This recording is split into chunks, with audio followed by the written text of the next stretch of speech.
Like you know you are. Come backwards from dead. Back to the start, where I had you in. Already consumed with so much loss. Have to escape it at any cost. Where do I even begin? I'll live with the memory of what will never be. I back it up, but I see the cloud making its way to me.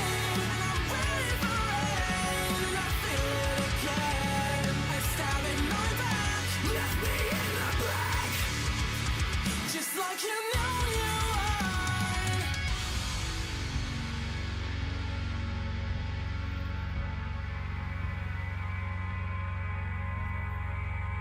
I've got a confession. I haven't lost everything. Haven't lost. I haven't lost. I haven't lost.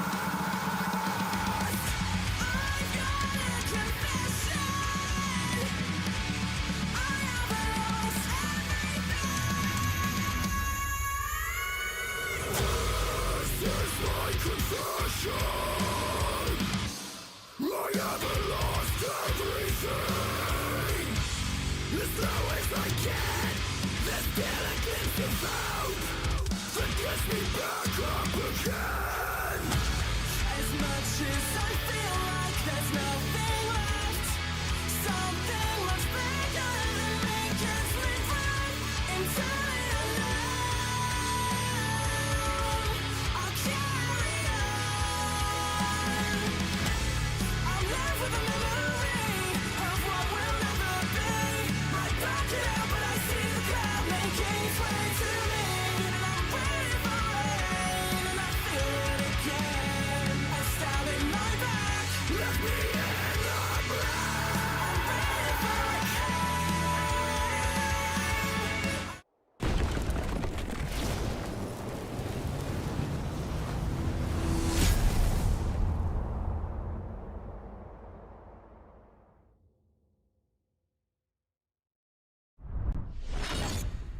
I got to give a shout out to one person in the crowd who I noticed on the show tonight, stood out to me right away. Is one of the most random things I think I have ever seen on a WWE show. We see a lot of people bring signs to these shows, and usually they're wrestling relevant. Sometimes they're not. I don't know who the person was, but I got to give a shout out to the guy who had the random CCH Pounder sign right there, dead center on the hard cam tonight. I loved it. I loved it when I saw it. For those who don't know the greatness of CCH Pounder, there she, I guarantee you that you have seen this woman at some point on a television show that you've watched, in a movie that you've watched. She's one of those actresses I feel like you would see the face, but you wouldn't know the name. Remember the name, CCH Pounder. I was worried, honestly, when I first saw the sign, I was worried. I was worried that she may have died. But that was Kirstie Alley, not CCH Pounder. Thankfully, CCH Pounder is okay. One of the great actresses of our generation. She was fantastic on The Shield. You guys know that's one of my favorite all-time TV shows. So, shout out to that person, whoever it was. I'd rather talk about The Shield. I'd rather talk about CCH Pounder, frankly, than a lot of what I saw tonight on Monday Night Raw. I thought the first half of this show tonight was good. I thought there was good things on the first half of the show tonight. And then we had the second half. The return of Raw is bore. What a boring second half of this show. And I don't know what happened in that main event. That main event was a complete mess. We had 2 triple threat matches on this show tonight.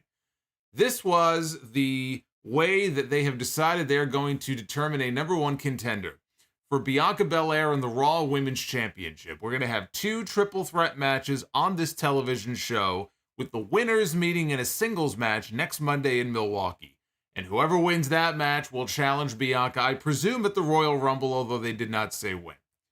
So we had 2 women's triple threat matches, including the main event tonight, the Becky Lynch match. It was Becky Lynch, Alexa Bliss, and Nikki Cross. They went on to the main event. The best way that I can describe it, and this is not just for the main event, this is for both of the women's matches and a lot of the matches we saw tonight, frankly.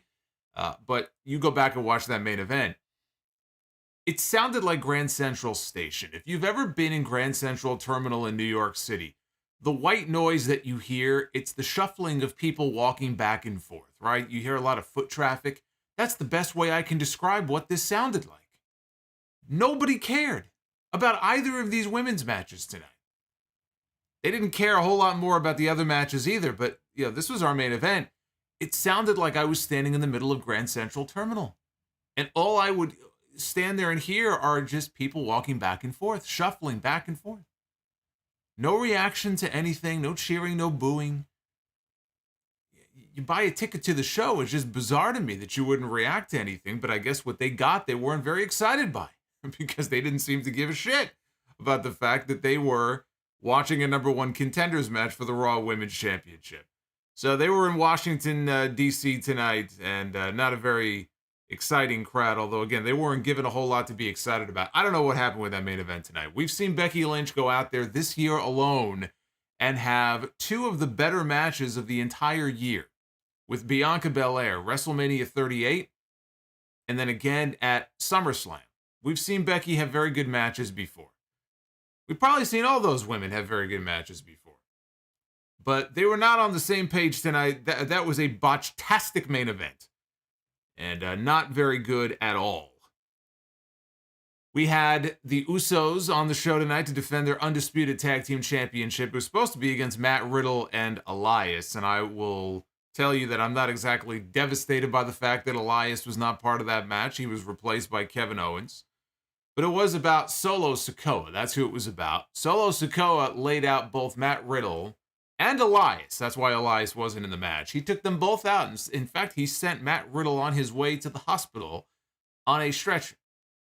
And he paid tribute to a former WWE star who, it's hard to believe that he's been dead for 13 years, but he is. I'll talk about who that is in a second. The other show-long storyline involved JBL. JBL hosted an invitational poker tournament on the show tonight. And I'll tell you something, it's a very good thing that he did, because the JBL Invitational spawned 2 matches tonight. Were it not for the poker tournament, I don't know how they would have filled the 3rd hour.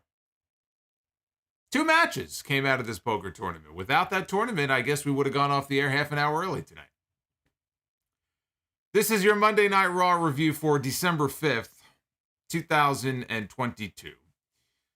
I am the Solomonster, tired, but I am here. I wish I could be more excited about this show, but unfortunately, Monday Night Raw has fallen back into a rut. I will not sit here and tell you that it is as bad as it was at the beginning of the year, but it's getting pretty close. It is getting pretty close. Monday Night Raw is not a very exciting show. SmackDown, by leaps and bounds, even in a week where SmackDown isn't terribly good, is generally still light years ahead of Monday Night Raw. The 3rd hour has a lot to do with that. They have to stretch these shows out. There's nothing they can do. But the reality is that SmackDown is just so far beyond Raw. It is just ridiculous at this point. But we're going to get into everything that happened on the show tonight.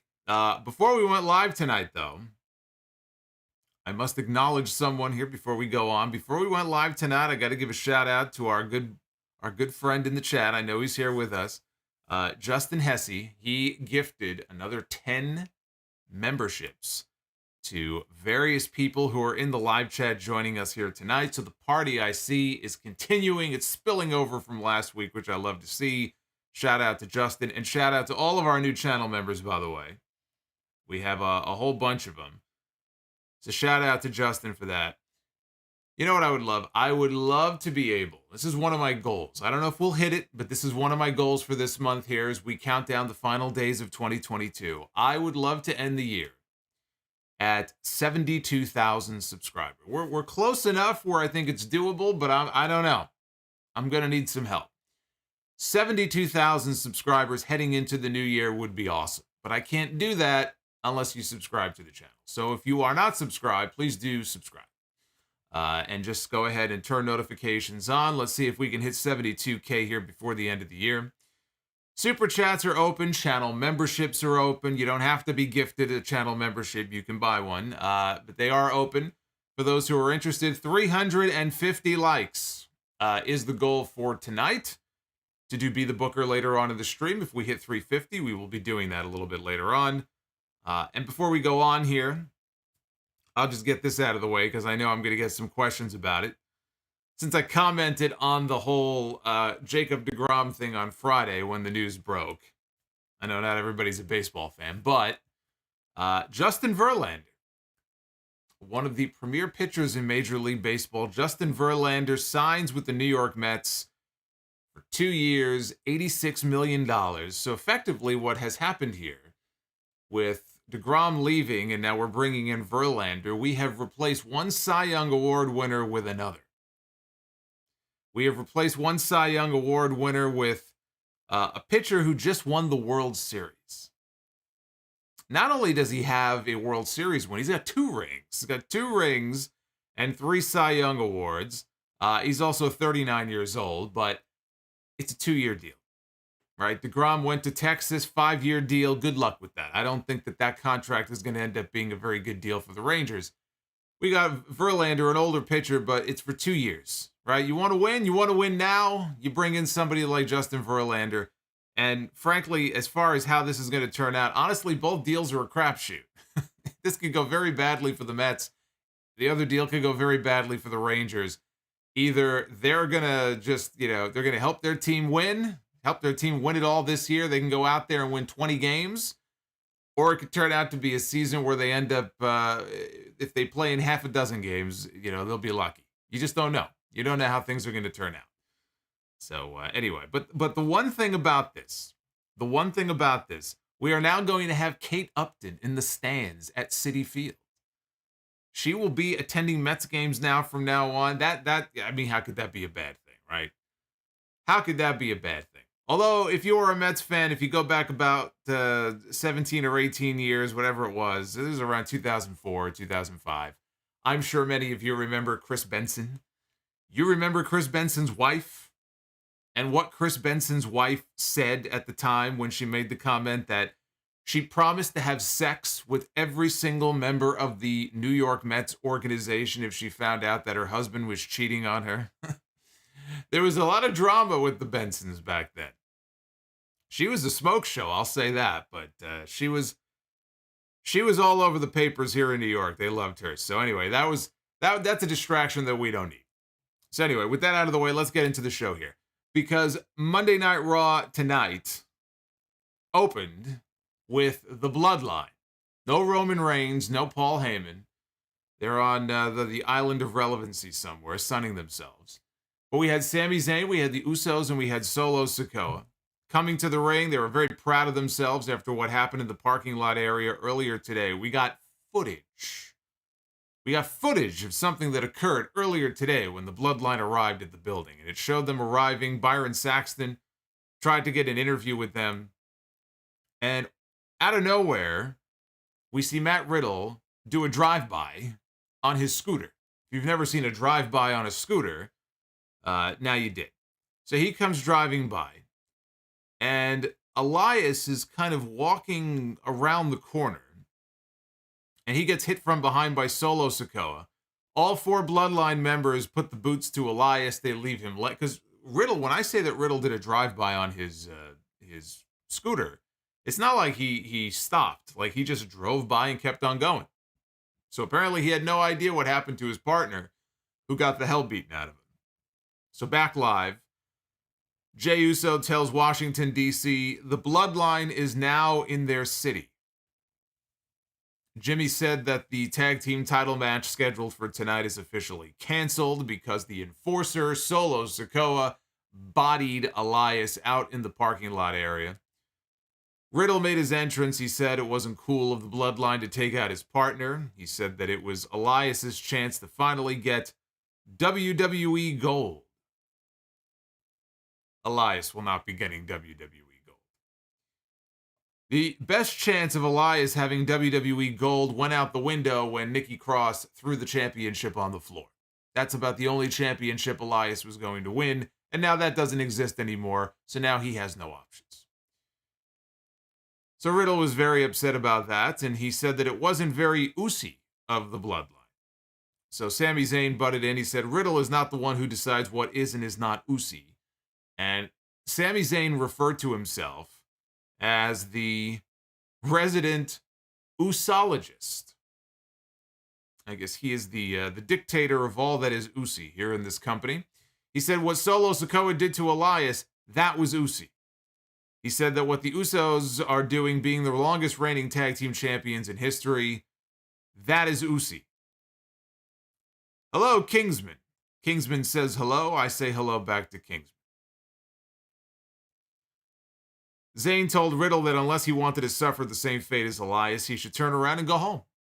And Riddle said that he found himself a tag team partner for tonight, and even though he's not really bros with this guy, they share one thing in common, which is that they both hate the Bloodline. And out comes Kevin Owens. And so we had ourselves a tag team match here, Kevin Owens and Matt Riddle against the Usos for the Undisputed Tag Team Championship. Owens was in control through the early commercial break, but the Usos used a distraction with the referee to take control on Riddle. And we've seen this formula before. We saw this a lot with RKO, not RKO, but with RK Bro.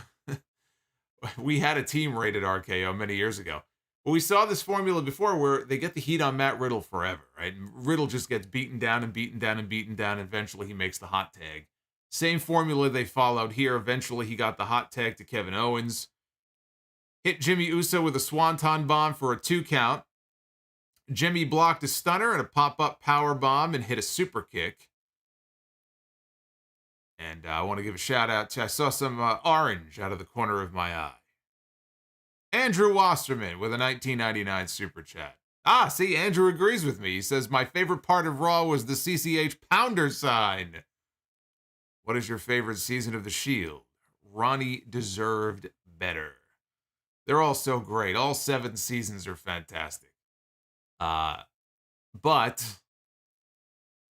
gosh, it really is. It really is just such a fantastic show. It's hard. Yeah, it's hard. I want to say 2, but 5 was 5. Yeah, I might go with 5. I think I'd probably go with 5.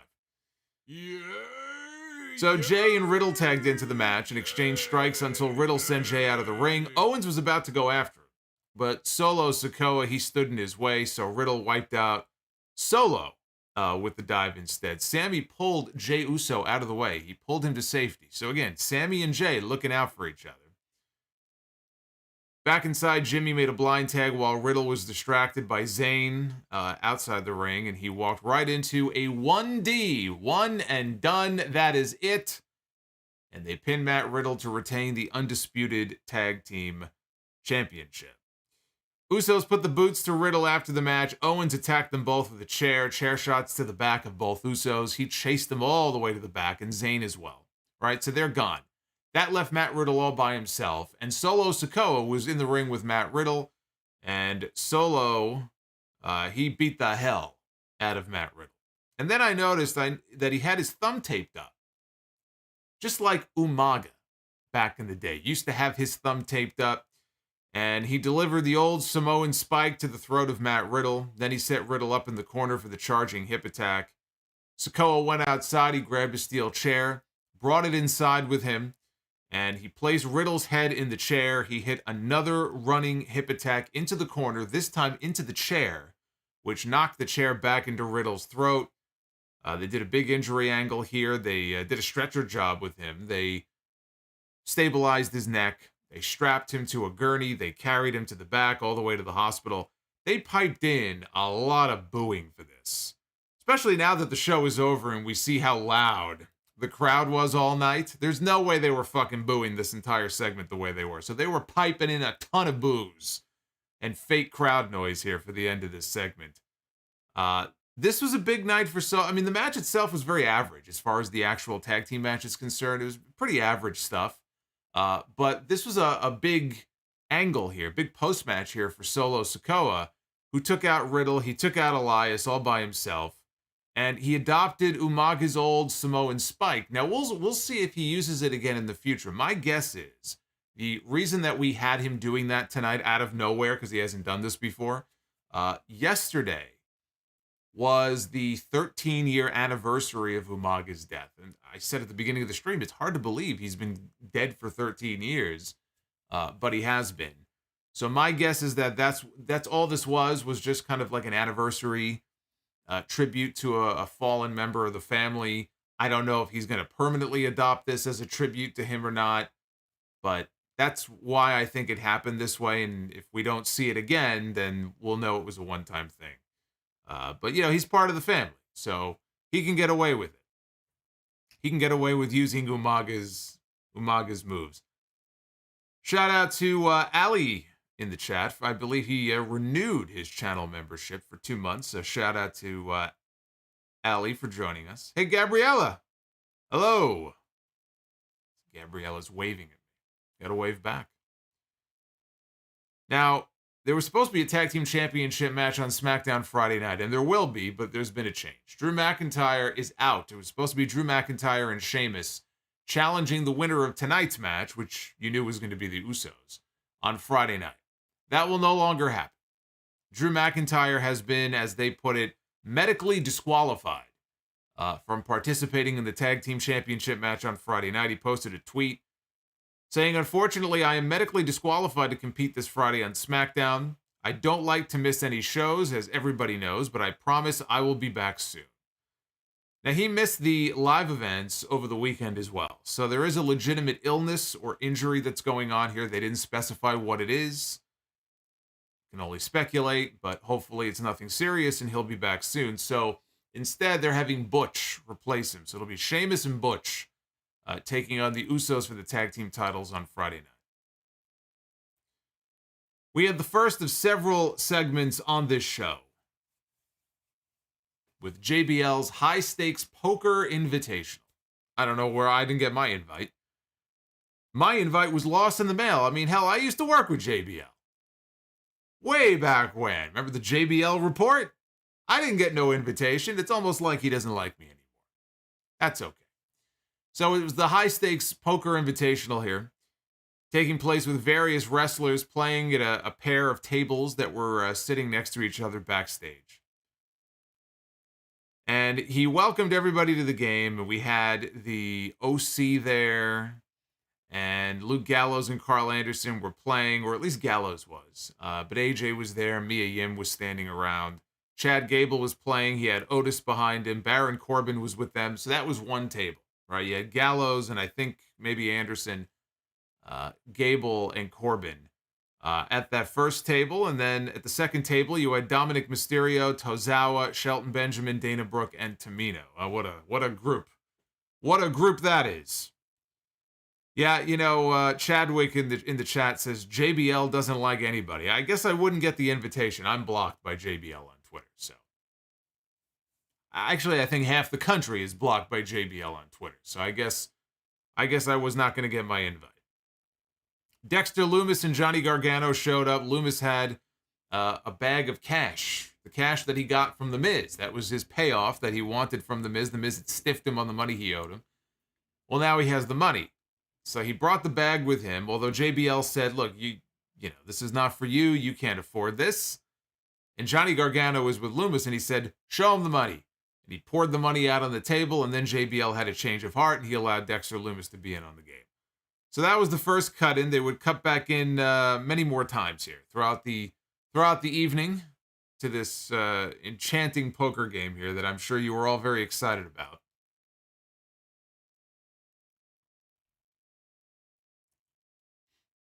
Bayley made her entrance for the first of two triple threat matches on this show to determine a number one contender For Bianca Belair's Raw Women's Championship, it was Bayley against Asuka against Rhea Ripley. So Bayley makes her entrance first, and we hear Becky Lynch on the microphone, but we can't see where she is, right? We don't know where Becky is. She's up in the crowd. She's a man of the people.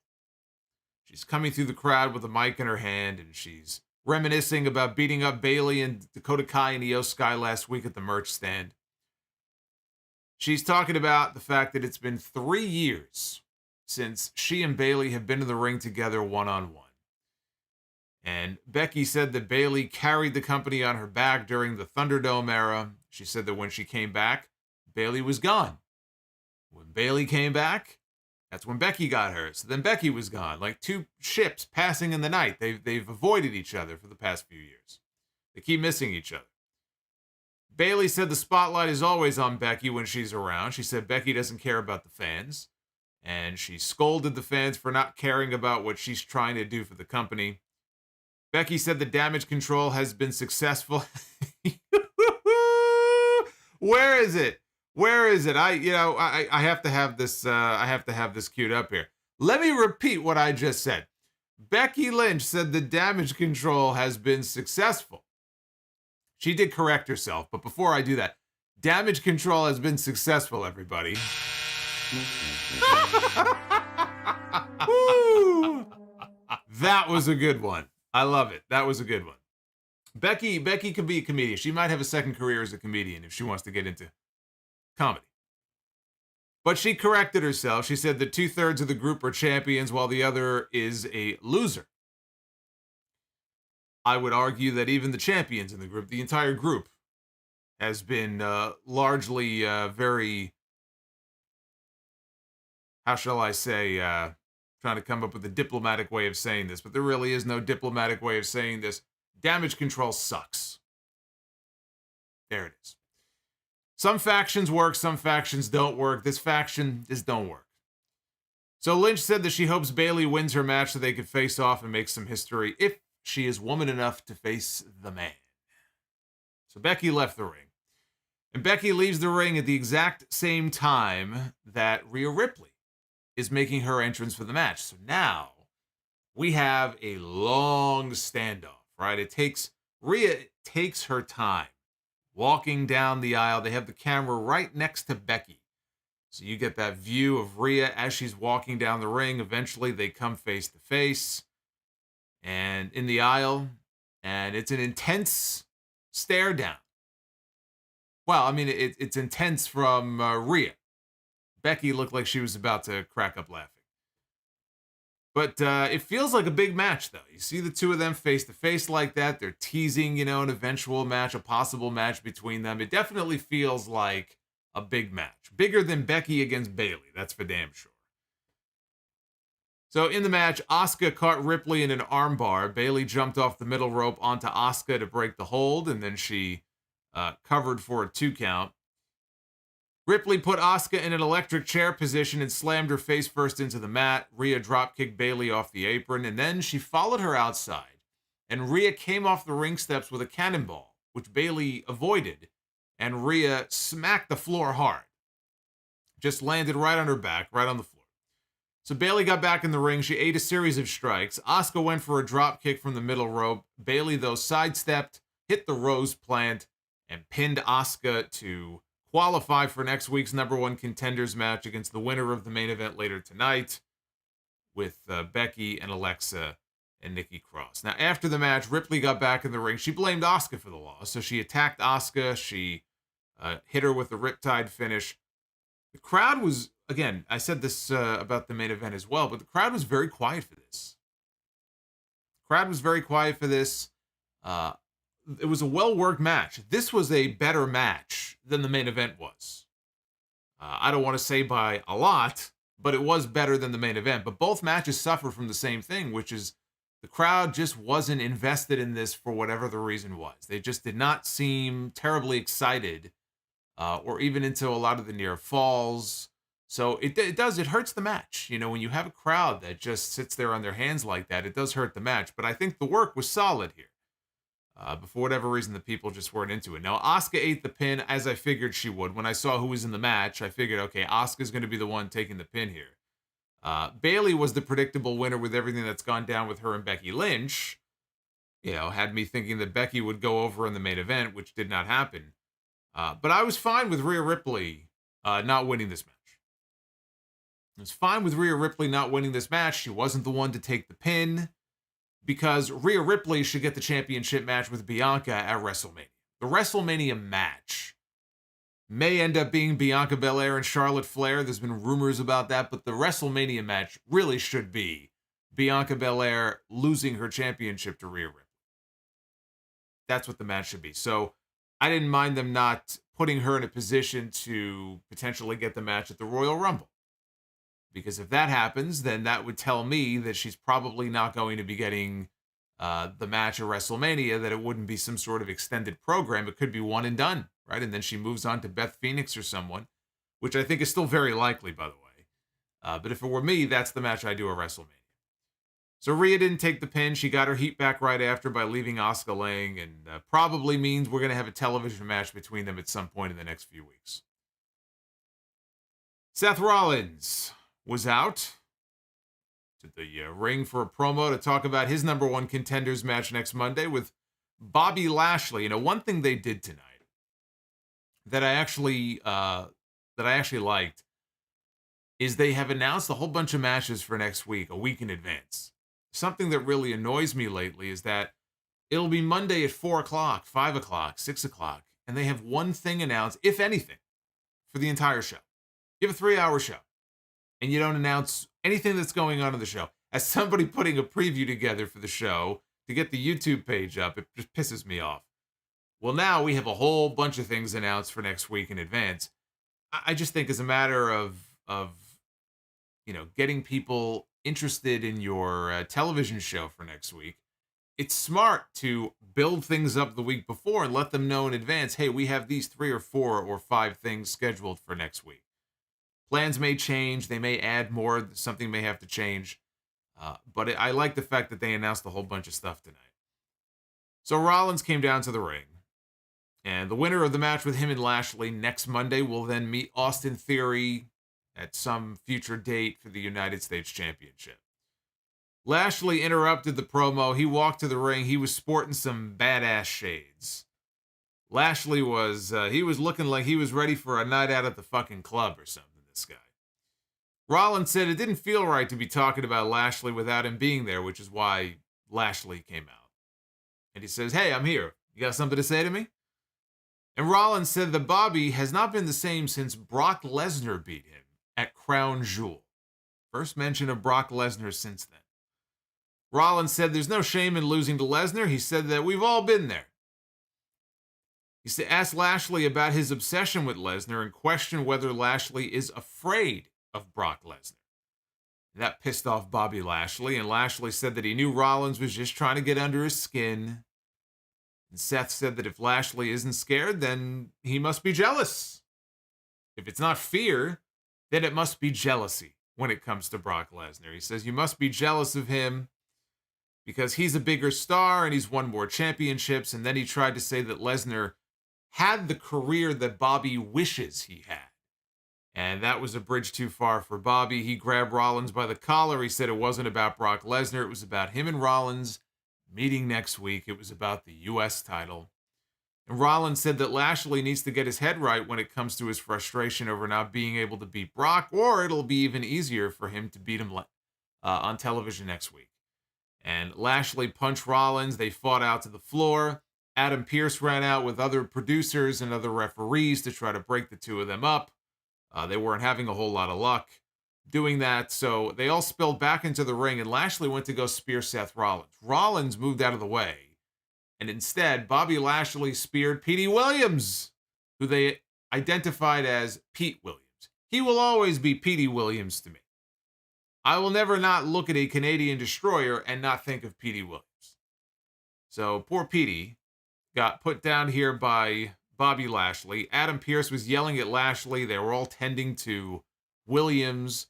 Rollins escaped. He went to the back. And the announcer said that Lashley would probably get fined for attacking a WWE official. Yeah, on the podcast on Sunday, episode 785, I talked about the rumor going around about a possible Hell in a Cell match that's been bandied about for the Royal Rumble. We were talking about, what matches would make sense, what feuds would make sense for Inside the Cell, and the number one feud that would make sense would be Brock Lesnar and Bobby Lashley, because they're now one win apiece. Lashley beat Brock at the Royal Rumble. Brock beat Lashley at Crown Jewel. You've got to do a third match. I would do it at WrestleMania, but if you're going to have a Hell in a Cell match, that would fit the stipulation. And now here tonight, we have Seth Rollins on television bringing up Brock Lesnar's name multiple times. There's a reason for that. It looks like they're not waiting until WrestleMania. It looks very likely that they may have a Hell in a Cell match at the Royal Rumble. I hope they can hold off on doing it until WrestleMania. I think WrestleMania, you can blow it off and do Lesnar and Lashley Part 3. Whether it's Inside the Cell at Mania or not, I would do it at WrestleMania if it were me. In the back, Byron Saxton asked Austin Theory, hey, shout out to Darth Panic. Darth Panic has been a channel member for 10 months. Says, I remember way back when the Mega Powers were bonded. Everybody remembers that Mega Powers handshake. Me and my friends used to do that handshake all the time. Mark says, Hell in a Cell at Mania would be awesome. Hey, you could do it at WrestleMania. I have no issue with them doing it at WrestleMania. I think that's where the match should happen. So the last time we had a Hell in a Cell match at WrestleMania then would have been 32, right? I mean, that would have been Undertaker and Shane McMahon, I think. And then before that, you would go back to Undertaker and Triple H, right, at 28. And before that, you'd probably have to go all the way back to 15, which was the worst. One of the worst Hell in a Cell matches with Undertaker and Big Boss Man. So yeah, you want to do a Hell in a Cell at WrestleMania, I say go for it. I have no problem with that. In the back, Saxton was with Austin Theory. He wanted Theory's thoughts on what we just saw with Rollins and Lashley out in the ring. Theory said that what he saw was the past, and he said that both men are oblivious to how the business has moved on from both of them. He turned to go walk away, and he bumped into Mustafa Ali. This guy is like an annoying bug to all of these heels. Like, no matter where they go, no matter what they do, this guy is standing right there, right? Remember Bobby Lashley a few weeks ago? Just, like, Ali attacked him from out of nowhere, and it's like he just swatted him away and chucked him behind him. This guy just doesn't go away. He's like a horrible rash. So Ali accused Theory of writing checks that he can't cash in. And then he realized those words, cash in, may still be a little sore spot for him. Theory called Ali annoying, told him that he should just quit. Ali said that he has to fight for everything. And he said that he'll get back up and beat Theory to become the U.S. champion. Theory told Ali to go get dressed because they could have a match here tonight. We are only 25 likes away from hitting the goal. How about that for Be the Booker? So hit that like button. Let's see if we can even do better than 350, but we're getting very close. So we were back to the poker tournament, and Chad Gable said that he was folding, and he said smart people know when to walk away. And Luke Gallows called him a nerd, and they yelled nerd and shoosh at each other like a bunch of fucking children. Until Baron Corbin told them to shut up because he was trying to win, but he couldn't get a read on Dexter Lumis. He couldn't read this guy. And Corbin called with a straight. Lumis, though, won the hand with a full house. And Corbin accused him of cheating and said he must have cards in his glove and up his sleeve. What's this guy's deal? He threatened him, so Lumis reached down under the table, and he picked up an axe, and he placed the axe on top of the table. And at that point, Corbin backed down. He said, no, you know what? I think this guy's all right. I think this guy's okay. So at the other table, Tozawa had won a big hand, and he was taking his chips. Dominic was sitting next to her, and he was trying to steal some of the chips. And Tozawa caught him, and he accused him of stealing. And Dominic said that if he had a problem with him, then you have a problem with the entire Judgment Day, and they were getting up at each other's face. Then Dominic mocked him for being short, just like his deadbeat dad. JBL said that, hey, look, you guys want to fight? No fighting in here. You could take the fight outside. And Tozawa told Dominic that he would see him in the ring later on. So again, it's a very good thing they had this poker tournament, because without it, I don't know how they would have filled the time on this show. Triple H may have had to put the tights on and gotten back into the ring himself. Austin Theory against Mustafa Ali for the United States Championship. Now we're at the point of the show. We are at the point of the show already where the show is just going downhill fast. Ali hit an early suicide dive. He tried to throw Theory back inside the ring. Theory ended up running Ali into the ring post and again into the barricade. The more aggressive version of Austin Theory is definitely an improvement over what we had seen previously from him. So I'll give them, check mark on that, because even in the backstage promo, he's just more sure of himself. He's got a chip on his shoulder. He's got an attitude. But I think it's good. I think it's a positive change for the character. So Ali went up top for a Hurricane Rana, and this, when I talk about how botch-tastic the main event was, it was not the only match on this show. There were a lot of matches on this show tonight where either people weren't on the same page or they just weren't. I don't know. Something was off here. So normally, we see Ali. We saw Ali against Ricochet a few weeks ago, and they're usually on point when it comes to a lot of these moves, and Hurricane Rana's out of the corner and dives and all that kind of stuff.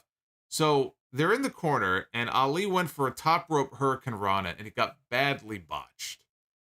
And it looked like they each maybe had different ideas on how the spot was supposed to go. So Ali may have thought that it was going to be a Rana spot. Theory looked like he was setting up to kind of hold him, catch him on the way down. And maybe that was the spot, but it did not go the way they had planned for it to go. It was almost as if he was trying to hold on, realized maybe he couldn't, and then just went over anyway, and he landed on his head. But this could have gone very badly. Like, they're very lucky that everything appeared to be okay. Theory seemed to be fine when it was over. But that could have been a lot worse. So Ali followed up with a tornado DDT. Theory sold great for a near fall. Ali went to the ropes, but he got tripped up and tied up in a tree of woe. And Theory is kicking Ali. He's working him over with punches. All of a sudden, someone shows up in the middle of this match, causing a disqualification. A very shitty finish to this match. Dolph Ziggler. Now, Ziggler and Theory had an issue previously. I honestly did not even notice that Dolph Ziggler was gone. I didn't even notice. I didn't care. But they were in the middle of a feud, and then I just thought it was over. Apparently not, because Dolph Ziggler was back for revenge on Austin Theory. Caused the DQ, which means Theory retains his championship. Ali was very upset with Ziggler for screwing him over and costing him the match. As the two of them were bickering, Theory shoved Ziggler into Ali, and then he posted Ali's shoulder first. Then he hit his 8-town down finish and left Dolph Ziggler laying and held up the U.S. title to close out the segment.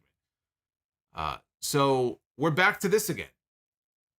Now we're back to this again with Ziggler and Theory. I have no interest in this. None whatsoever. Ali got screwed. He's right about that. So maybe we're in for a triple threat. And I'm sure that if we get a triple threat match with Theory and Ali and Ziggler, it's going to be a very good match, right? As a one-time match, it'd be a very good match. I don't care to see any of this. Like, I thought we were done with Theory and Ziggler. I thought we were moving on to a new chapter for Austin Theory. And it feels like we're kind of sliding right back to where we were before. Now I have to pretend to care again about Dolph Ziggler, which is hard to do these days. So we're right back to this again. I'll say one good thing about this. I do like the idea of them setting up multiple challengers for Austin Theory. So Theory has Rollins gunning for him. He's got Lashley gunning for him. Ali was screwed over. He's still going to want a match. Now Ziggler is back. So he's got at least 4 different people who want a piece of him, right? And who want a shot at that championship. That I like, the idea that he's got more than one person gunning for him and gunning for the title, which is now the de facto championship on Monday Night Raw because there is no WWE champion anymore. Roman Reigns has the title hostage. He never shows up on this show. The U.S. title is all that they have. So I like the fact that they're at least putting more emphasis on it in that way. That's one good thing. But man, I do not need to see them go back to this. So we go to the back. JBL was on the phone. He was right outside the poker room. He was talking to somebody on the phone. The Miz showed up, as if the show couldn't get any better. So the Miz shows up, and he says that there must have been an oversight because he wasn't invited to play. And JBL said that, I didn't know you played cards. And he invited him anyway. He said, as long as you pay the $50,000 buy-in, you can be in the tournament. And Miz said that he didn't have the money because he was cash short at the moment, but he claimed he was good for it. He said he lost money in crypto. And JBL politely turned him down. Miz offered up his Rolex. JBL looked at it and said it's a fake. And this greatly offended Miz, and Miz walked away, and we never saw Miz again for the rest of the night. Inside the poker room, Corbin appeared to win a hand with 4 kings, but he had extra cards. AJ Styles caught him. He called him out on it. And they almost came to blows. They got in an argument. JBL lost his shit. He starts yelling at everybody. You're ruining this. You're ruining the tournament. I told you, no fighting, no physicality in here.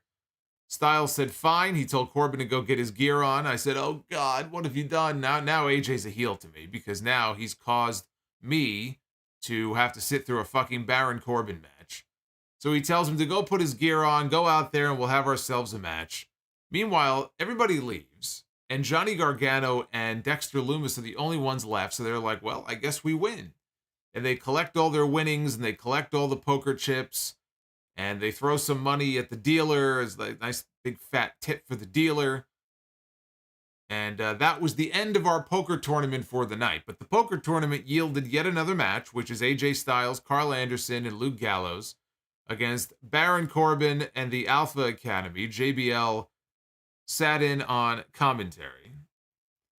Carl Anderson is going to be in Japan next week, by the way. He's going to be in Japan next Wednesday for the New Japan Pro Wrestling World Tag League Finals. And Carl Anderson is going to defend his never openweight championship in the match he was supposed to have last month before he went to Saudi Arabia against Hikuleo. So that's where he's going to be. I'm sure we're all going to miss him, right? Not that, he might be there. Well, I guess he wouldn't be there on Raw next week. No, he could be there. He could still make Raw next week, so we may not miss him after all. I'm sure you'll all be very happy that you'll have your Carl Anderson fix next week. I know you couldn't get by 1 week without the machine gun. Very exciting.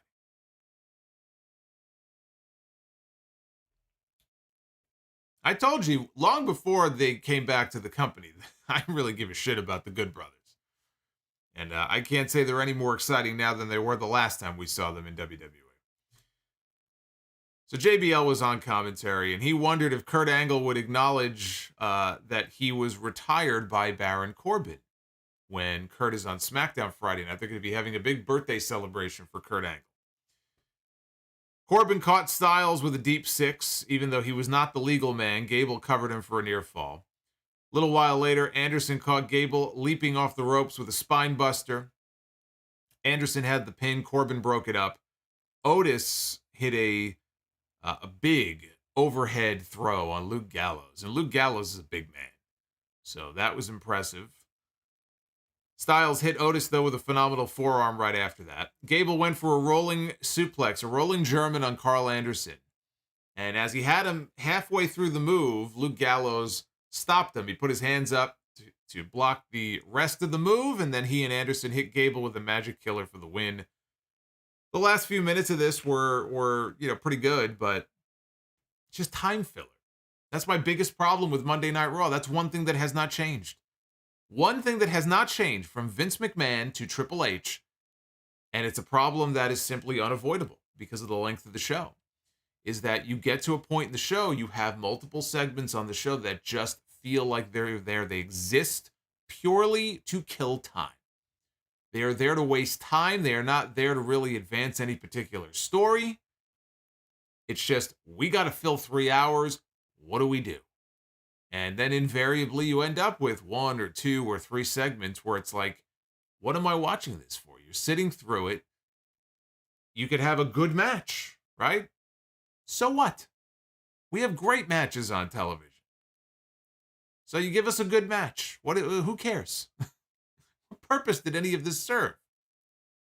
You can say that about the entire poker tournament. When I heard that JBL was doing a poker invitational, I didn't write it off right away. I actually thought, let's see how this plays out. Because there have been very entertaining segments over the years, non-wrestling segments. The show does not need to be wall-to-wall, nonstop in-ring wrestling. Some people think, oh, is that all that you want? No, I want entertaining television. So I said, let's see how this goes. And we had these segments, and there was really nothing very entertaining about them. It was actually very stupid, I thought. There was wasted potential. They could have done more with these segments. They didn't do enough. I don't mind having segments like that on TV. If they're funny, if they're entertaining, we just don't get enough of them. That's the problem. So they showed Alexa Bliss backstage. She was stretching. She was getting ready for her big main event tonight. She had Lily the fucking doll next to her. And then in the background on one of the screens, there was the Bray Wyatt logo that briefly flashed while she was getting ready. Kevin Patrick on commentary, another wonderful addition to this show, said that Bliss has not held a singles championship in over 4 years. So she's trying to improve her luck and get back to her winning ways. Byron Saxton was with Candice LeRae in the back after her win over Dakota Kai last week. Next Monday, she's going to be wrestling Io Sky. And she said, I'm a mom now, so I'm fighting for so much more than I ever have before. Gargano and Loomis showed up. They told her, hey, we won the poker tournament, and she couldn't believe it. And then they showed her the winnings. They showed her all the money in the bag, and she was about to say, what the fuck? And Johnny got his hand up over her mouth at the very last second. And then Candice told Saxton, there's a lot of money in there. We got to go. And then all three of them left, and we didn't see them again. Dominic Mysterio against Akira Tozawa. Boy, aren't you jealous that you didn't see this show tonight? Because I know we got some people in the chat who didn't watch the show tonight. They're just here for the review. You missed a banger of a match with Dominic and Tozawa here in the third hour of this show. This is where the show crawled to an excruciating halt. These two were not on the same page early. I don't know what was going on here in the opening 20 seconds of this match, but, it's like one guy went to go Irish whip somebody, but then Dominic stopped, and then Tozawa crashed into him. I don't know what was going on here. They were not on the same page.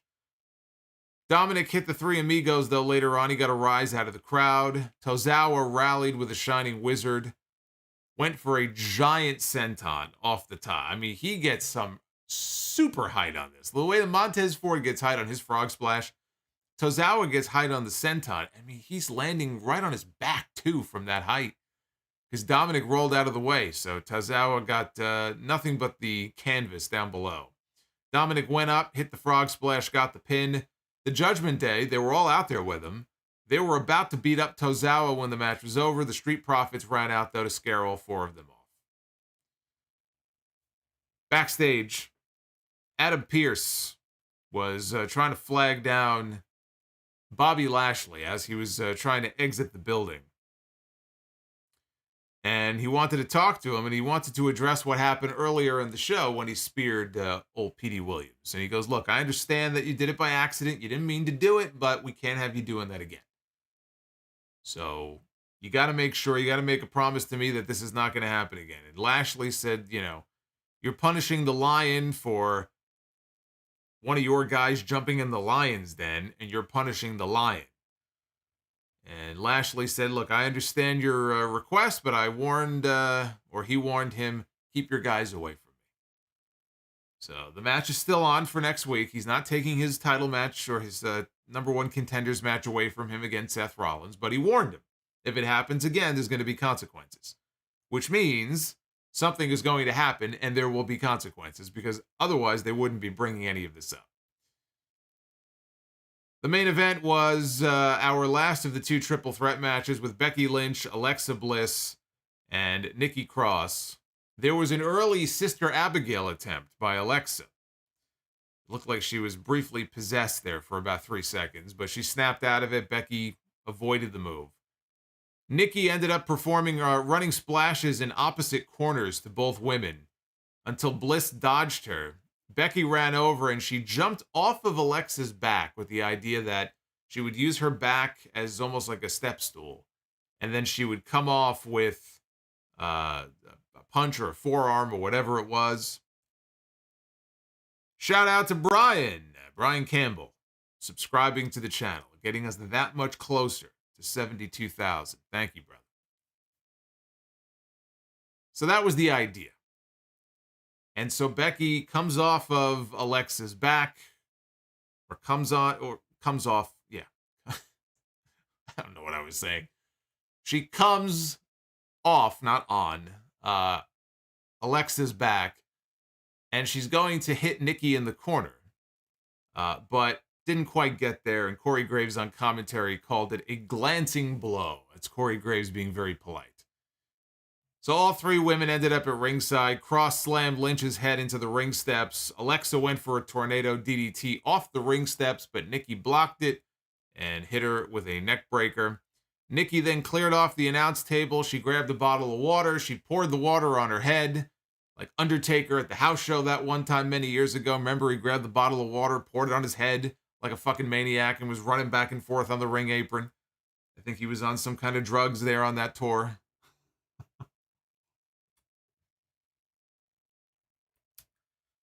Hey, you all know in the chat that what I just said, I just accidentally made this show 10 times more interesting to you, okay? So don't get on my case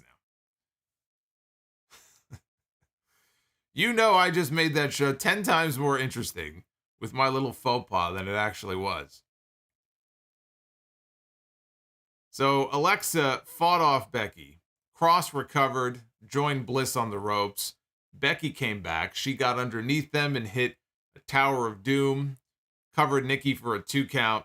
Alexa shoved Nikki Cross to the floor, went for a baseball slide under the ropes, and she kind of stalled out in doing it. She didn't really get all the momentum that she was looking for, but Nikki grabbed her feet and dragged her under the bottom rope, and then splashed her up against the apron. Back inside, Cross went for a draping DDT on Bliss. Yeah, we have all these new channel members now, and I gotta use all the emojis here. I see all the new custom emojis that the members have access to here. I see all the Solomonster heads there. You do have access to those, by the way. You can use them. So Cross is going for a draping DDT on Alexa. But now she has to wait, because the idea is that Becky Lynch is going to climb up on the middle rope and she's going to come off with a double leg drop. But she's taking forever to set up for it. So Nikki has to stand there and wait for her. This looked completely ridiculous. So she's standing there. She's waiting for Becky to position herself. Finally, Becky comes off the ropes with a double leg drop, and she uses that momentum to execute the move.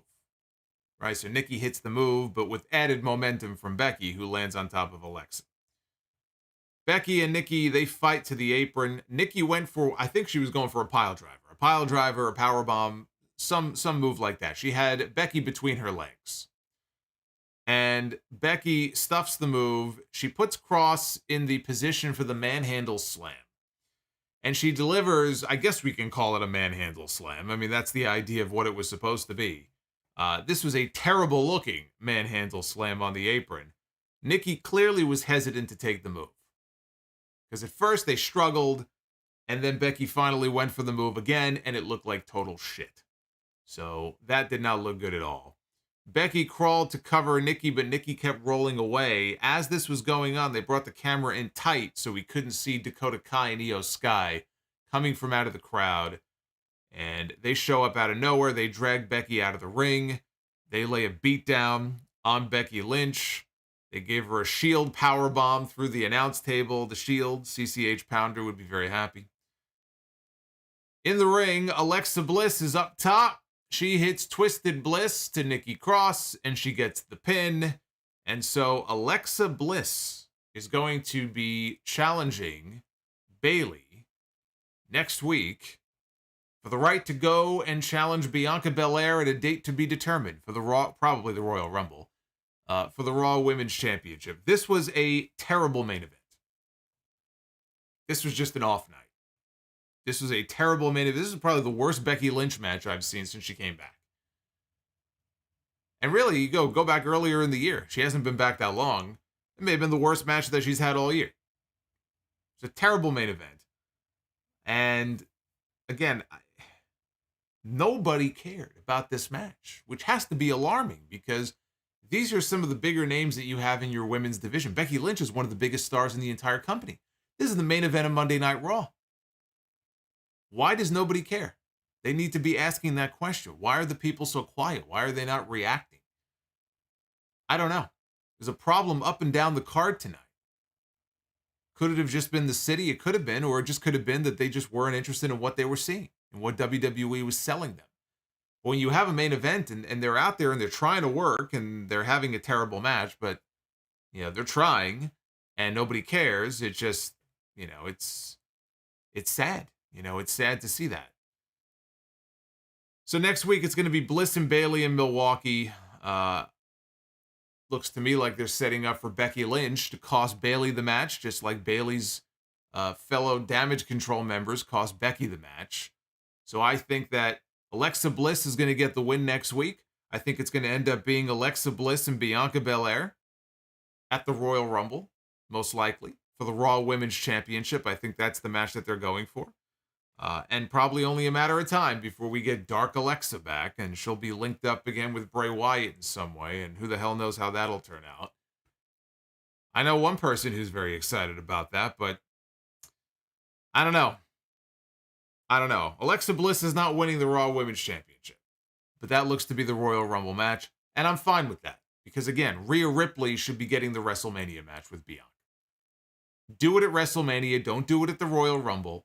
The Royal Rumble, you can plug anybody else in there that you want to. In this case, it looks like it'll probably be Alexa Bliss, because how are you going to have Bayley win next week and do Bayley and Bianca Belair again?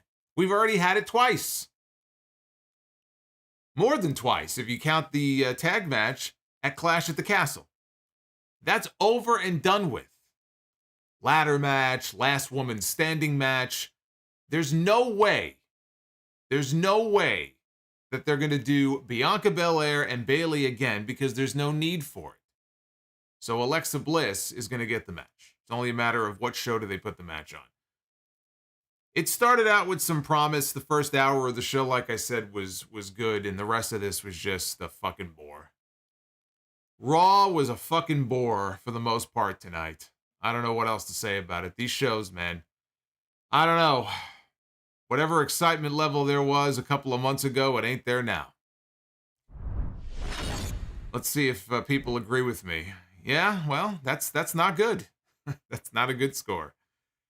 44.7% of you on Twitter have given this show a thumbs up. It is still leading, I guess, but 44%, I wouldn't exactly call that a great score. 34% thumbs in the middle, and 21% thumbs down. At Solomonster on Twitter is where you can go to vote in these esteemed polls.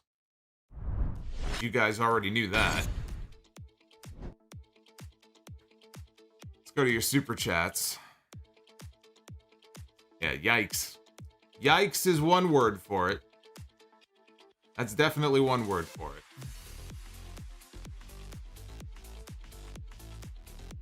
And we did hit our goal for the Be the Booker. So we'll be doing Be the Booker a little bit later on, although it doesn't look like we have a whole lot of super chats to go through, so that's not good, but let's see what we got here. I think Raw has bored everybody to fucking sleep. That's why the That's why these are so short. Lakers Pats 1. Regal was the one who leaked the Vince McMahon news. So are you insinuating that it was part of a conspiracy, or maybe Triple H leaked the news to Regal, and Regal did what exactly? Set up a Hotmail email address and sent the first email to the board of directors? That's quite the conspiracy theory you've come up with there. Shin Akuma, Mr. Superkick. Just want to say to all, hit that like button. Shin, thank you. Shin is a great cheerleader here for the channel. Groovy Goose. JBL will want to watch out for Jake the Snake. Peter Quartieri with the $9.99. Hey all, what's up? What's going on, Peter? I wish I had a better Monday Night Raw to review for you, Peter. Justin Jack, why is Raw seeming to regress when SmackDown is generally a fun show? Is it impossible to have a consistently good 3-hour show? Yeah, I think for WWE it is. 3 hours every single week. I mean, unless you have a compelling product with multiple major stars, and they have a brand split still, right? So you're already dividing the roster between shows.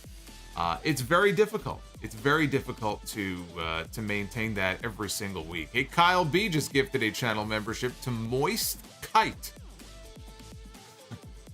Well, thank you, brother. Thank you for the membership gift and Moist. A Moist gift.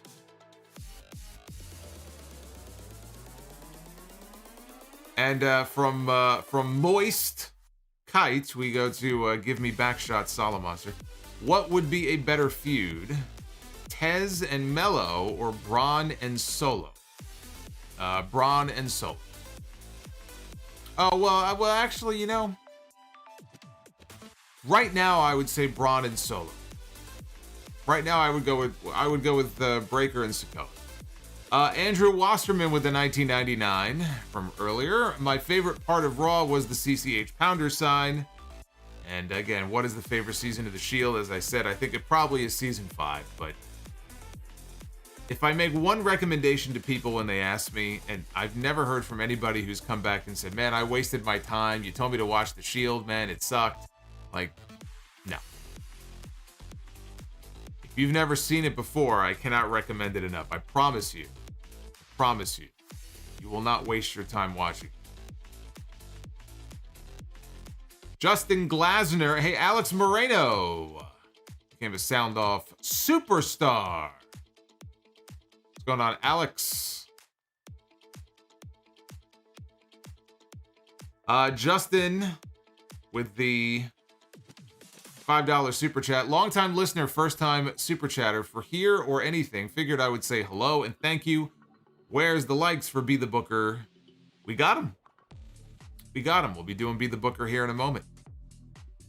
Thank you, Justin. It's good to have you here. Oh, Harold. Name of the day. Kazarni. What are your thoughts? I have none. Kazarni did nothing. Kazarni wrestled, I think, once or twice on TV and then went away. I have no thoughts on Kazarni. Haven't thought of the guy since the last time I saw him on TV. Wink the Cosmic Grandma, thanks for the community and the content that you have created. Well, that's one of the things, you know, about these streams is that even when you have a boring, shitty show, or tonight, like a very boring, unexciting, uneventful edition of Monday Night Raw, I think, and you find this even on the AEW streams. People who don't watch AEW, a lot of them will join on the streams because, again, it is a community here. You know, a lot of you guys in the chat would not be interacting with each other any other day but Monday or Wednesday or Friday. So people love to congregate in the chat and hang out, and it's great. I think it's great that we've, you know, built that kind of community where even if people aren't watching the actual shows, they still want to hang out. So that's very cool. Hey, Louie. Louie. This became a Sound Off channel member. What did Louie become? Louie became a superstar. We have superstars. We have legends. Welcome to Louie, and Oh my, Alex Moreno just gifted 5 channel memberships. Happy holidays, says Alex. Gifted memberships to Cam, Don't Think Just Vibe podcast, Chris Hogan, O to the J, and Angelo. And we got a whole bunch of new channel members here tonight. You see those custom emojis. Thank you, Alex. Boots, $2 for the holiday liquor fund. Thank you. That fund is always running low, so it's good to replenish every now and then. We've got Hulkling93. Hulkling93 with the $5 super chat. Solo, you can't ask for matchmakers in WWE to book in advance. They have to wait and see what altercations happen while the show takes place first. That's a great point. Hulkling, I had not thought of that. You make a fantastic point. Were it not for the poker tournament tonight, that's 2 matches right there that we wouldn't have had. So it's very tough for WWE to book a show. They have to wait and see what happens on the show. I hadn't thought about it like that. Moo. Hey, Skywalker just dropped a $99.99 super chat, $100 super chat. The Moo super chat. That came from out of nowhere. That was like an RKO out of nowhere right there from Skywalker. Skywalker, I will get to your super chat here in just a moment. Thank you very much for the $100 super chat. We've got the God of Seduction with the $2. Pyro at the start could help liven up the crowd. Some weeks they have pyro. Didn't they have pyro tonight? They do still do pyro at least some weeks. The pyro, who cares about that? I mean, look. Yes, it's very exciting at the beginning of the show, right? Doing pyro in the opening 30 seconds of the show does not help when it comes to hour number 2 or hour number 3. That's the problem. So you can put pyro at the beginning of every hour if you want to. WCW used to do that. When Nitro was 3 hours, and maybe when it was 2 hours too, they would have pyro that would shoot off at the beginning of the second hour, sometimes even in the middle of a match. The pyro would go off. It wasn't the pyro that made the show exciting.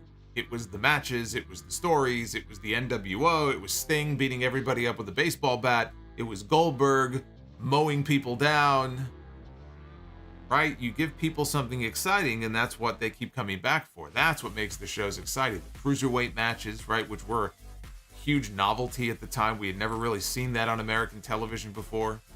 What does Raw have to offer right now that is unique the way that those shows were unique back then and made you sit up in your chair and take notice and go, ooh, right? What is it that they're offering now? Answer me that, because I struggle to come up with what that is. That's part of the problem. Joseph Brooks. Although Undertaker, thank you for the $9.99, Joseph. That's very nice of you.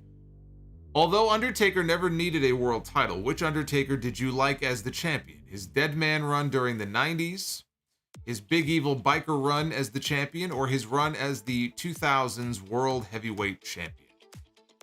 You know, the funny thing is he was putting out his best in-ring work in the 2000s, but as far as which version of Undertaker as the champion, I probably would go with the 2000s, honestly. I was going to say I have a special place in my wrestling heart for the old Dead Man character. And I just remember the Dead Man Undertaker would constantly get fucked over by so many people, right? He got fucked over in the casket match at the Rumble when he should have won the title, and other times. When he finally won it at WrestleMania 13, it was like, all right, I felt good. I felt happy for the guy, right? Finally, he wins it. Nobody's there to screw him out of it. But you can't argue against the kind of matches and the quality of matches he was putting out in the 2000s. That was his best work. It really was. The matches with Edge and the matches with Batista when he was the champion. I mean, you can't really find a better body of work for The Undertaker in the ring than you would in the mid to late 2000s. Which is crazy to think about because he had doctors telling him in 98 that he would need to retire and get both hips replaced. And there he was 10 years later putting out his best work. Thirsting Howl the Third. Were those your dogs barking during Sunday's podcast? No. No, I don't have dogs. I don't have dogs. And a lot of people pointed out the dogs. I'm sorry I didn't put the dogs down. I'll be sure to do that next time. I'll be sure to put them to sleep so they don't interrupt the podcast. But I have no control over it. The people downstairs have 4 dogs. They have 4 dogs, a chow, and 3 very loud, smaller dogs. And I'm powerless. I'm powerless to do anything about it. So you're gonna have to live with it. I don't know what to tell you. Also, I'm taking the train from Asbury Park to the Hamptons on Friday. Any food recommendations? From the Hamptons? I've never been to the Hamptons. I'm not cool enough to be in the Hamptons. I don't know if they have any kind of special cuisine there. I don't know. I have nothing to recommend. Maybe somebody in the chat.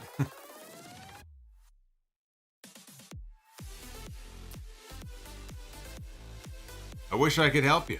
I don't really have a good recommendation for you. Groovy Goose. Is the honeymoon phase for Triple H's Raw over? Yeah, I mean, I said it was over a few weeks ago. You know, now it's just, you ride that wave for a while. Yeah, AEW had the honeymoon period for a while. After a while, you got to stand on your own 2 feet and, you know, give people something that they actually want to see. And that's where the hard work comes in.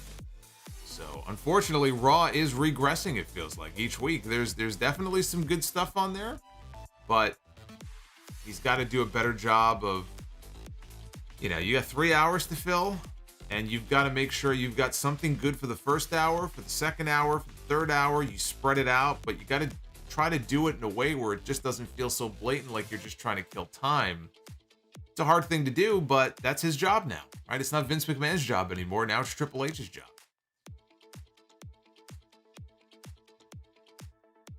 Pillow versus Pillow. With the $2 super chat says, rest in peace, Kirstie Alley. We've got Skywalker. Here we go. Skywalker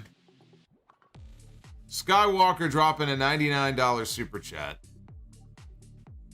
Says, I recently got COVID, and I just want to say thank you for your This Week in Wrestling History playlist, which kept me company while in bed for over 12 hours. Thanks again, Jason. You are the best. I am COVID-free now. Well, that is awesome. That deserves a yes chant right there.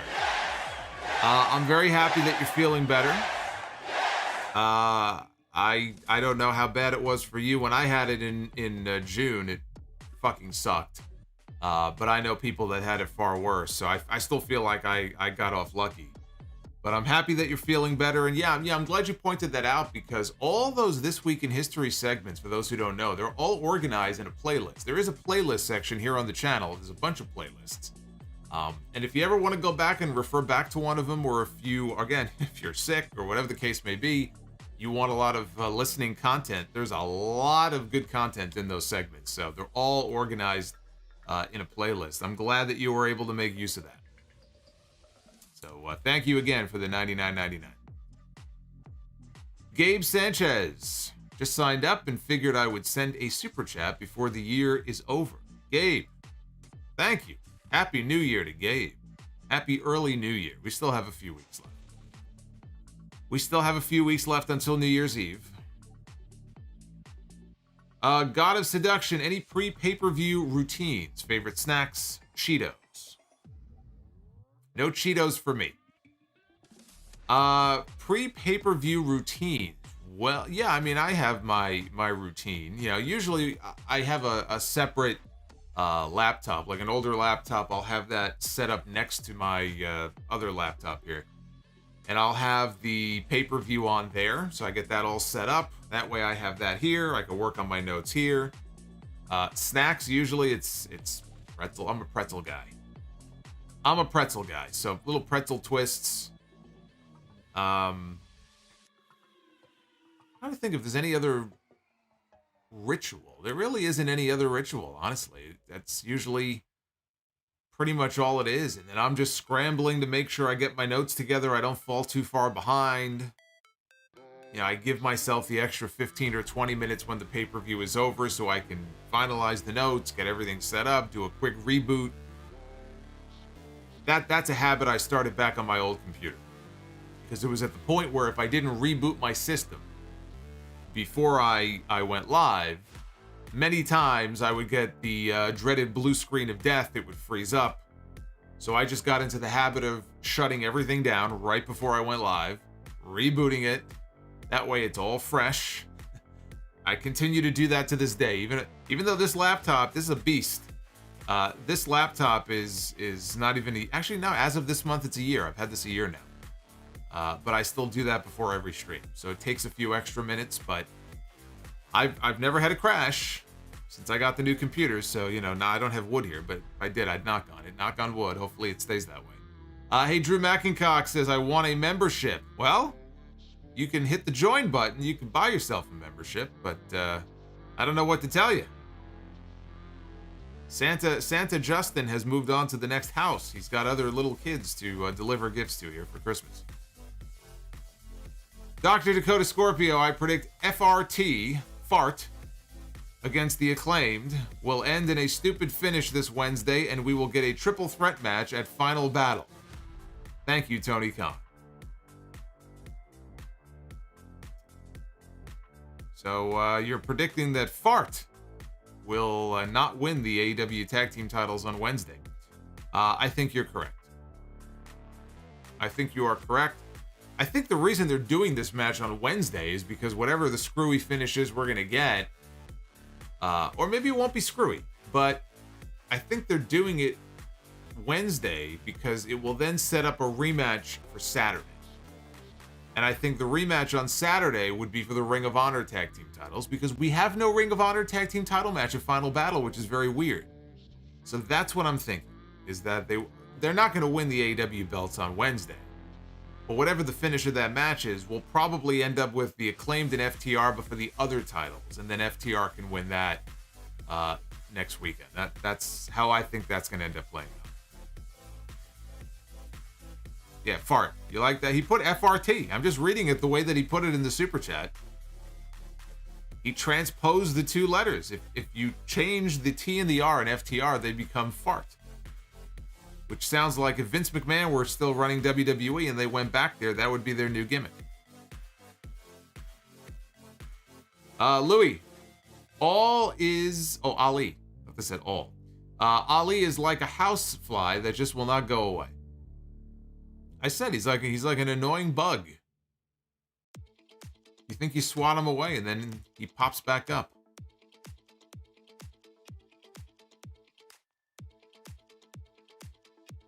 HBKC83. Should Sting and Darby get a tag team title shot at some point, considering the rankings are basically forgotten? But yeah, the rankings don't exist anymore. Tony Khan gave up on the rankings back in August. The rankings have not been updated since August 31st, so he's given up on them. Sting and Darby should get a tag team title match at some point because they've had a whole bunch of tag team matches, and I feel like they've won way more matches than they've lost. So if you think about it logically, they should at some point. Sting and Darby should get a tag team title shot. And I'll tell you something, at some point, I would be okay if they wanted to give Sting one last run as a champion, but with one of the tag belts. So whether it's the trios and it's Sting and Darby and somebody else, or the tag team belts, one last time before Sting hangs it up for good, like a little token title, title win there, I'd be okay with it. Sting has busted his ass since coming to AEW. He has earned his stripes. He goes out there, he takes risks that he probably shouldn't be taking, but he does it anyway. He looks like he's, having fun. And I've enjoyed, largely the partnership with him and Darby. Sting has actually been an example, I think, of the right way to use a legend. When it comes to a lot of the legends and the people that Tony Khan has brought in, I think he's done largely well and largely okay by Sting.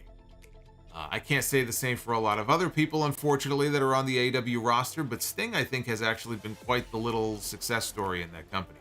Because Sting is not somebody who should be focused on anymore as like a main eventer, right?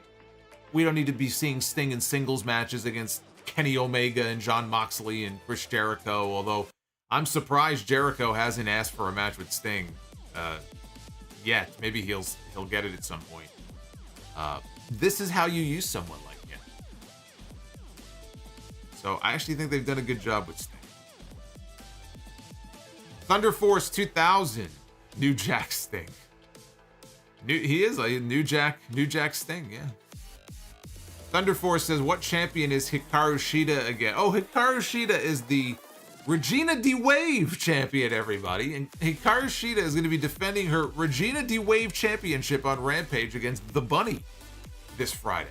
Are you all excited? Should I cover Rampage live after SmackDown this week? This feels like a momentous occasion. I feel like maybe I should make an exception this week and go back to covering Rampage live after SmackDown. We'll do both.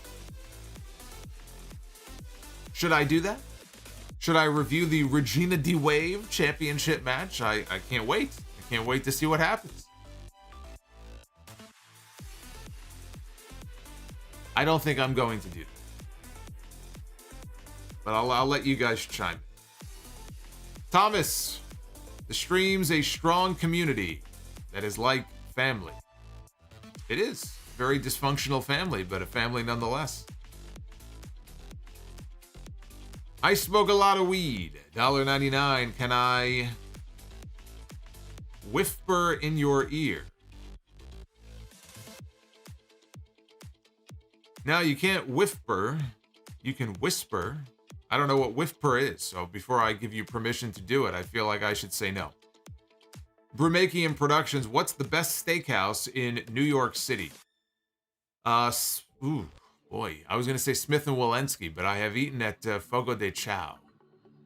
Fogo de Chao was really good. Fogo de Chao is a Brazilian steakhouse on 52nd or 53rd Street in Midtown.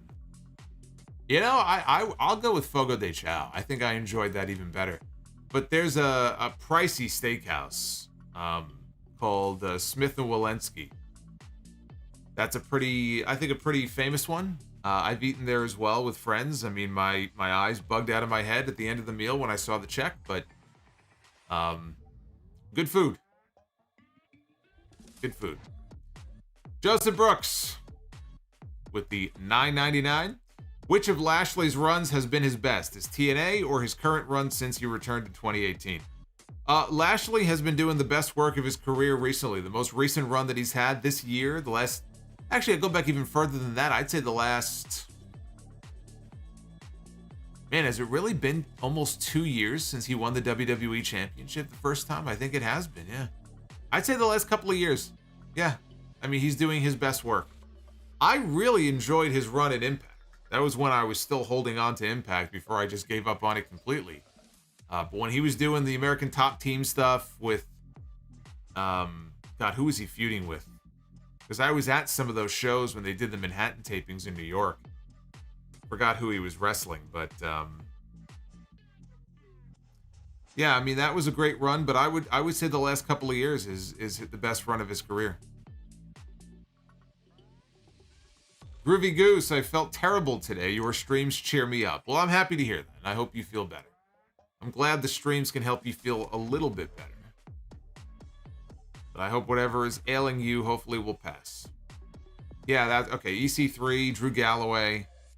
I was going to say Kennedy, but I don't think it was Ken Kennedy. Yeah, no, it was Drew and it was EC3. I think that's who I'm thinking of. Drew McIntyre, I know you hate it, but I am a huge Jericho Appreciation Society fan. I didn't say that I hated the Jericho Appreciation Society. I said that I'm tired of the Jericho group and the Blackpool Combat Club because it's been 7 months of this storyline, 7 months of this feud. It needs to be over. Final Battle is the perfect place to end it. The word final is in the name of the pay-per-view. That's what I'm sick and tired of. Jericho is actually, as the Ring of Honor champion over the last couple of months, put in some great work. Some of his best work all year. Darth Panic, how long before Triple H and his creative team get fed up and pull the plug on the Bray Wyatt Uncle Howdy storyline? Not going to happen.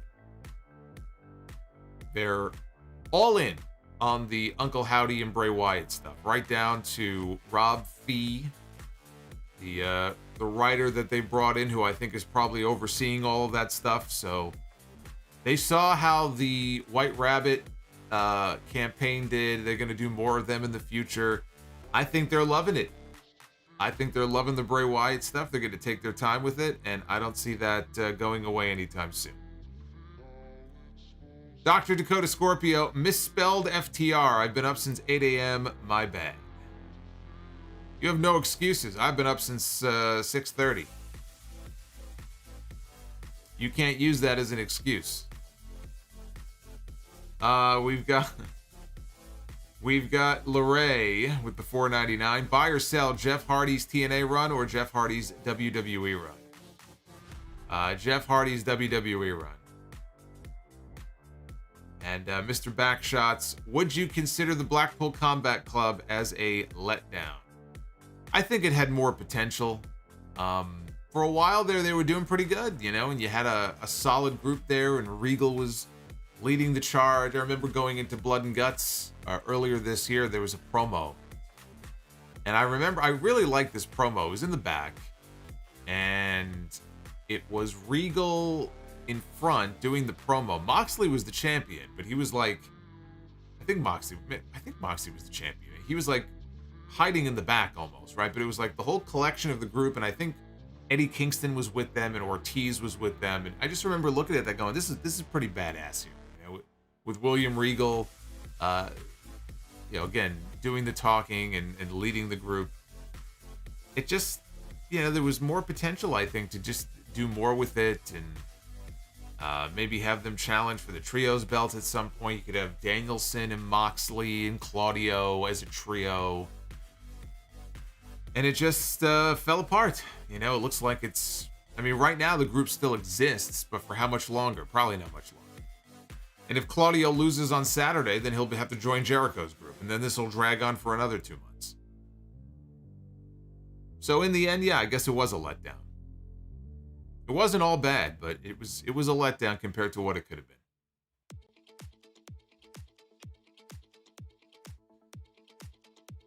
Oh, it was so much potential. So much wasted potential. Terrible. All right, well, you guys smashed our goal. Our goal tonight for Be the Booker was 350 likes.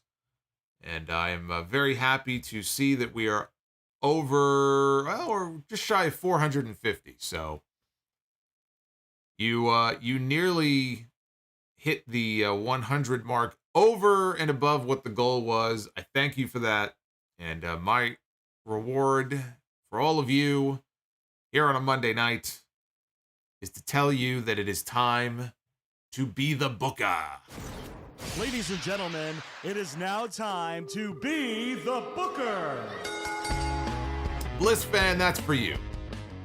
That thumbnail is for you, Bliss fan. I knew that would put a smile on your face. Although it's not dark Alexa, so maybe it won't put a smile on your face. But Alexa Bliss puts a smile on my face. It is time to be the Booker. Can't start the week in a better way than that.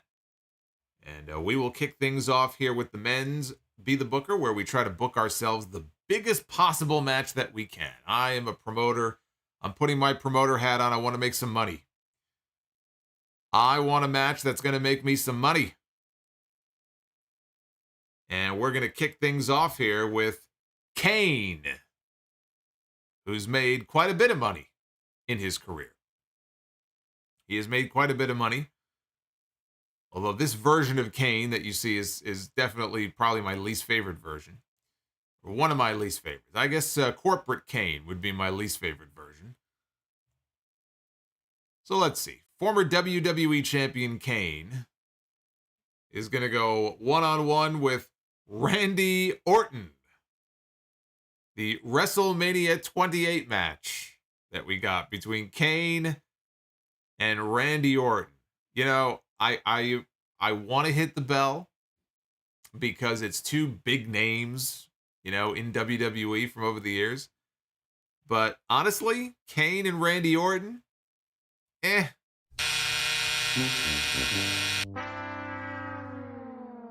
I'm not feeling it. I'm not feeling it. That version of Kane against Randy Orton. Yeah, I don't think so. I'm not in that giving of a mood tonight. Sorry. Doesn't work for me. Seen that before. It wasn't very good that time, but I don't think it would be very good this time. Let's go to the women's side here. Maybe we'll have some better luck here. We begin with Jade Cargill, the reigning TBS champion in AEW. The undefeated Jade Cargill. Jade Cargill, who is going to be working a program with Bow Wow. Let's see here. Jade Cargill. She needs to be in the ring with somebody who can lead her. She's not a ring general. She needs somebody in there who can guide her, who can make her look like $1 million. And that person is going to be Doudrop. I think Doudrop can lead Jade Cargill through to a very good match. People forget how good Piper Niven is.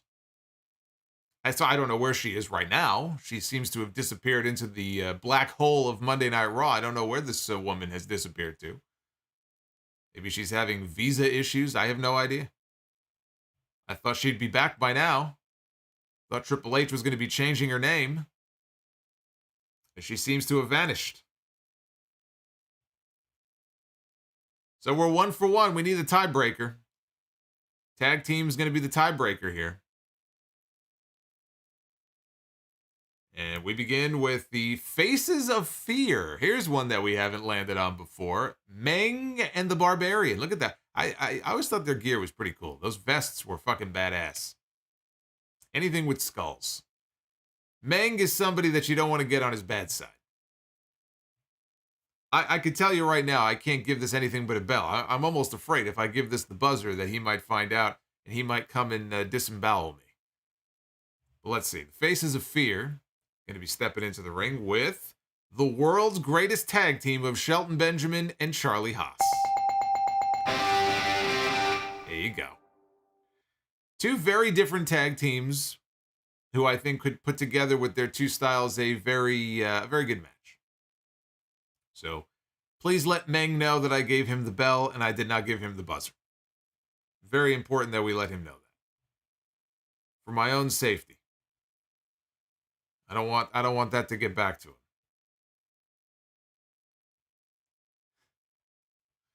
He will not send the Barbarian to mess me up. The Barbarian's actually, from all that I've heard and seen, and he's done some shoot interviews, seems like a very nice man.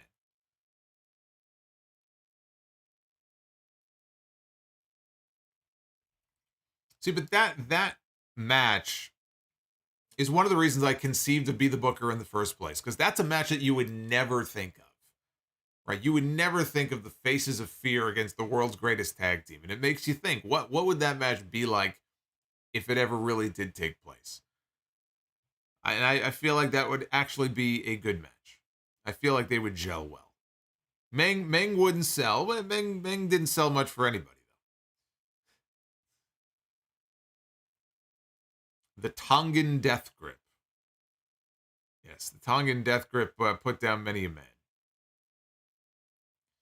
Well, again, I wish it was a better Monday Night Raw for me to review for you guys tonight, because I really, overall, was not a big fan of the show at all.